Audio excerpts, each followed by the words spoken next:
Now, in our literature review today, we are going to be discussing the book by Tendai Dara. It's the Fragments of the Unfathered. Now, this is a topic, obviously, that, this book I know is a bit fictitious, but sometimes has real life situations that we go through as fatherless children. And he touches on some of the facts that we go through. And sometimes you only realize you're fatherless when you're like 50 and think, oh my goodness, I had daddy issues or whatever happens. But tell us about this book, Fragments of the Unfathered. All I can see right now when I see fragments is shattered pieces of broken glass. Exactly. Yeah. Yeah, this book for me, it was one of those touching books. You know, you read it. I actually read it twice. And it just touches you. And I wish everyone could get a copy of this book. Why I'm saying everyone? Because he also talks about fathers who are actually there physically, but they're absent because they're always concentrating on other things, or they're just never there. They only come home to sleep. Yeah. And then we've got those fathers who actually then leave, and then the kids grow up without a father. Yeah. That is a heartbreaking situation, and it is a situation that we actually see a lot of in our communities or in movies, really, when you are watching that. But even when you're saying this, very touching, and I can understand why you've read this twice, because just understanding what it means to have an absent father. What does he pull out about that? Fatherlessness, unfathered. What does he pull out about that? Okay, so let me just give you some stats first. I Googled some stats. So in the US, the stats say that 25% of the kids don't live with the father. Then in Zimbabwe, that's 26.6% of the kids don't live with the father.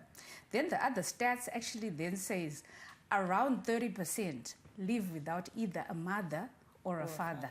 And that is just sobering and shocking. Yeah. Yes. And then also you spoke about, in psychology, they call them daddy issues. Yes. And this was developed by Sigmund Freud, a psychologist. He came up with this concept that once children grow up without a father, they'll develop daddy issues later on in their lives. So for women, it's ironic, they say that even the partner that they'll choose is kind of representing the father, is kind of like the father. Yes, and you would think it would be the opposite, but it's actually the reverse. And then for boys, you know how every little boy wants approval from their father. They try to be their father, they want to be their father. So some, when the father is absent, they then end up acting out. They don't have an identity. Identity crisis. That's one of the themes actually in the book. And it's actually sad because you know that we have a generation of kids who are actually growing up fatherless. I know one pastor says it's a fatherless generation, and it's very sad. So thank you for bringing up pastors and churches pertaining to fatherless issues. You know how some people say, our tradition, like our culture and stuff, like from the fathers, and then maybe you'll have the church say, no, your father is God, so have that identity. So sometimes you get confused. Okay, fine, if I don't see God as my father or whatever it is, how am I now as an individual pertaining to what I've been taught? No, these are much our traditional things. What is your perspective when it comes to that? I'll comment on two aspects. You know how it says you should love your neighbor as you love yourself? Do you know the reason why other people can't love other people? It's because they don't actually love themselves. So they don't even know how to love themselves. So they can't pour that same love to someone else. Then speaking from a traditional point of view, like little girls want to be their mothers. They're taught how to bake, how to cook. And then you look at, like, back in the days, fathers, like at age 13, 14, they'll take the children, whether in the rural areas or here in town, show them, you're now a man, you must do this, you must open the door for ladies. If it's in the rural areas, they teach them how to, kukama mombe, kurima, things like that. So that's a very important role that a father or a mother must actually carry out. Yeah, wow. It's a lot, hey? When you start thinking about it as a parent, you're thinking, okay, have I done the right thing? Or am I doing the right thing? And I do know that there is also fear in men, not knowing, are they raising, say, for example, a boy child the right way, or are they being too strict, or what is it? And does Tendai touch on those issues of how it feels? I mean, I do know that he has an experience of not having his father around. Does he draw those things out in the book?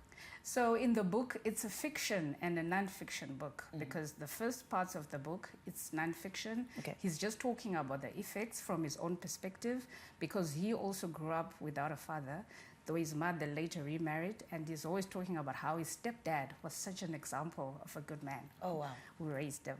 Then he puts it in a fiction story. So we've got Martha, we've got Ethan, John, and then the father. Everything is fine, you know, they're living a cushy life. But then he's feeling empty inside. Yeah. And he's there, but he's just withdrawn. And then one day, you know, like the kids actually described that they'd felt him leave before he actually physically left. But one day he just ups and leaves. Yeah. And then later on, he reaches out and explains that, like what you're rightly saying, he felt like he had been a failure. Right. And you know, I was watching this Korean series the other time.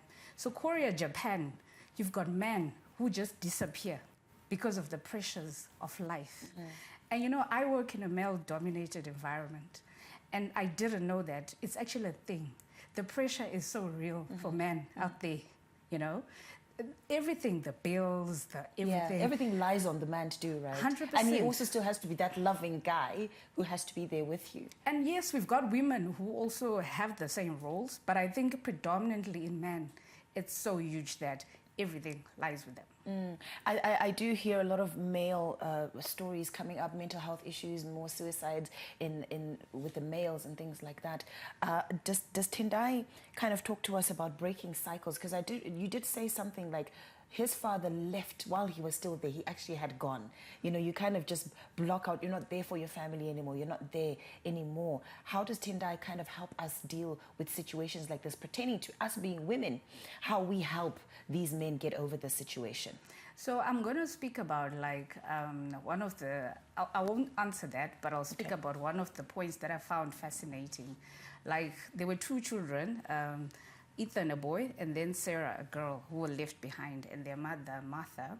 So you find that Sarah became tough. She became this tough girl, you know.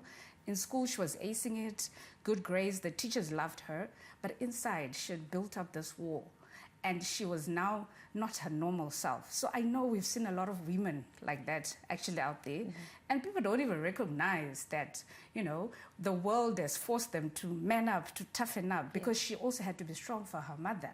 And then we've got Ethan. He's gone to the internet looking for help.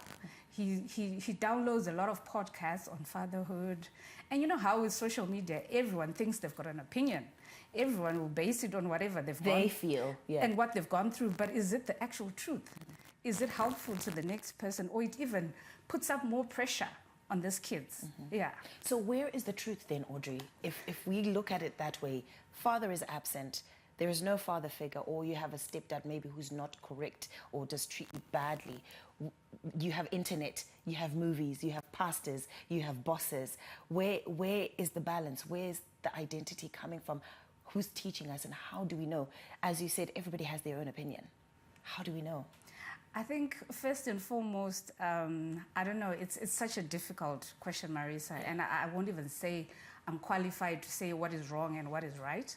But however, I thank God that we've got, for those who are Christians, they've got God, He's the Father. That's his other name.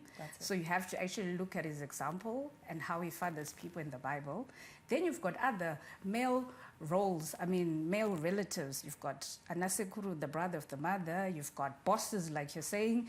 At school, it can be a prefect, it can be a teacher, it can be a headmaster, who then actually steps into that role and starts fathering these fatherless children. So I know as a society, that's one of the good things that we actually do. You know, people always step in to cover that gap. To cover the gap, yes. hey? Yes. Wow.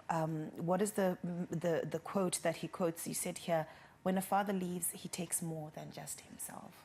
And even just, that's a sobering even quote that, you know, and I can actually feel the depth of his writings, and it's actually drawing me to want to write this. I think it'll be a good movie to watch, you know, as you are in that. So at the end of the day, look, very good book here by Tendai Dara. We have run out of time, Audrey, but where do we find this book? So this book is on Amazon and it's at Unfathered bookstores. You can find Tendai Dara on all social media platforms.